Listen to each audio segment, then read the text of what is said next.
Glad to meet you through this video. Today, we are going to see a short story named The Piano Lesson. It was written by Rob Ridley. I can remember like yesterday, the day my father came home from the war. A flying officer during World War II. He was dressed in a blue uniform with a skinny boat shaped cap plonked so precariously on the side of his head that I wondered why it never fell off. A neighbor called out, "What's the weather like up there?" As my giant like father bounded by, carrying a battered brown suitcase strapped together with a large leather belt. He was, without question, the tallest man I had ever seen. As he walked up the front path of our home, he saw Mom and me standing on the veranda and he dropped the suitcase. The belt came undone and the contents spilled out onto the lawn. I was only 5 years old at the time, so Dad made quite a fuss of me, then began making an even bigger fuss of my mother. This left me free to examine all the stuff lying around the broken suitcase, which was mainly clothes and shoes and things. But I was quick to notice a large newspaper advertisement displaying a new piano. When Dad saw me holding up the newspaper cutting, his face broke into a grin. "Yes, that's right," he said. "I bought your mom a piano."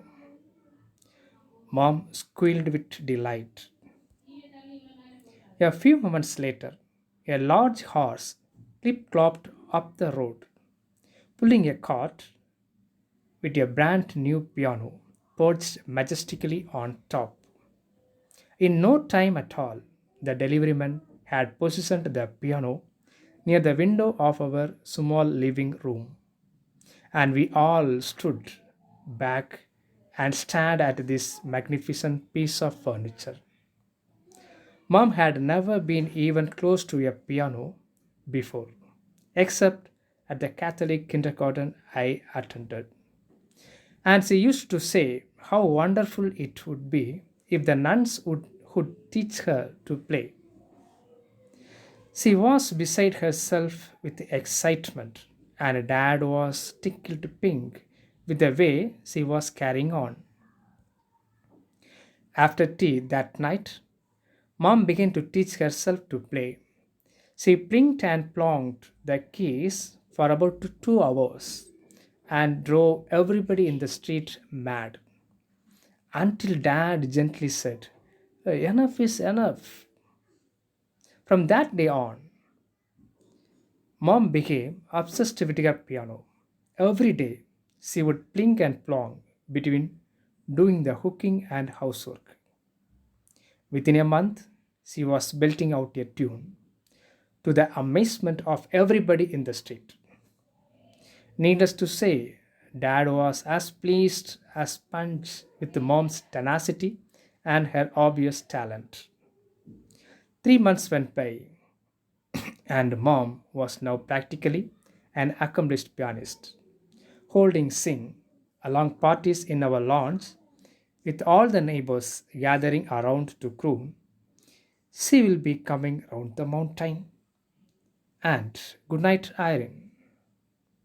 Although we were poor, Mom felt like a princess and was delighted at all the attention she was receiving.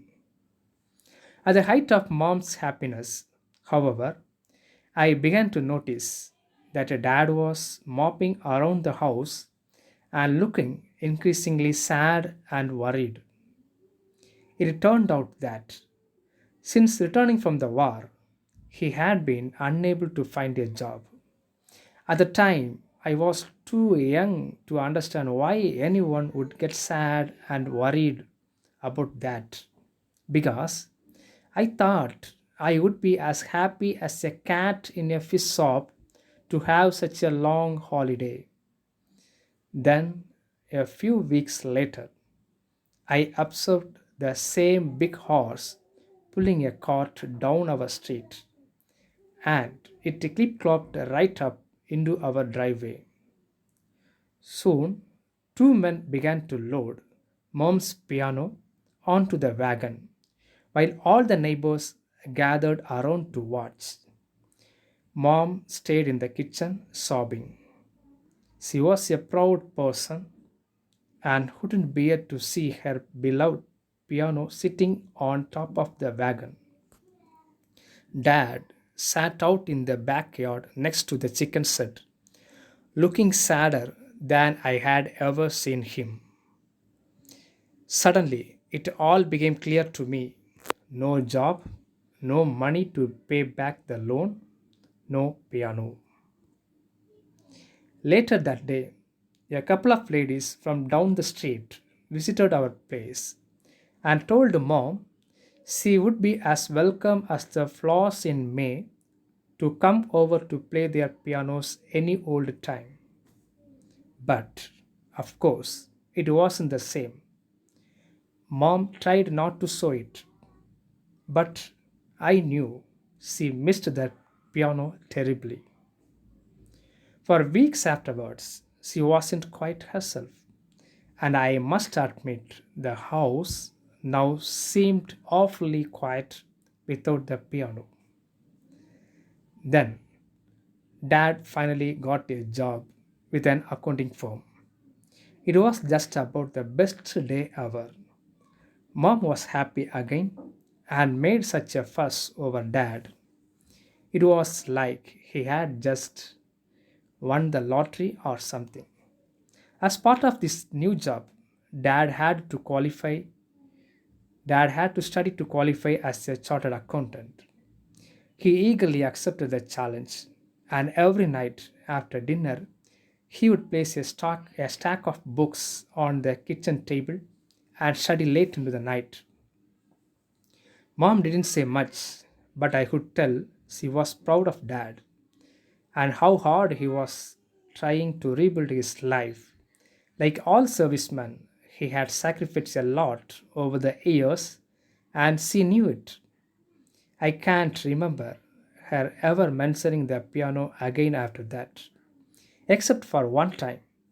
It was a few weeks after Dad started his new job, and Mom had just finished the tea dishes when she came into my room and sat on my bed. "Well, my baby boy," she said with a twinkle in her eyes, "it is just as well we got rid of that piano. How else would your dad be able to study with me bashing away on the ivories?"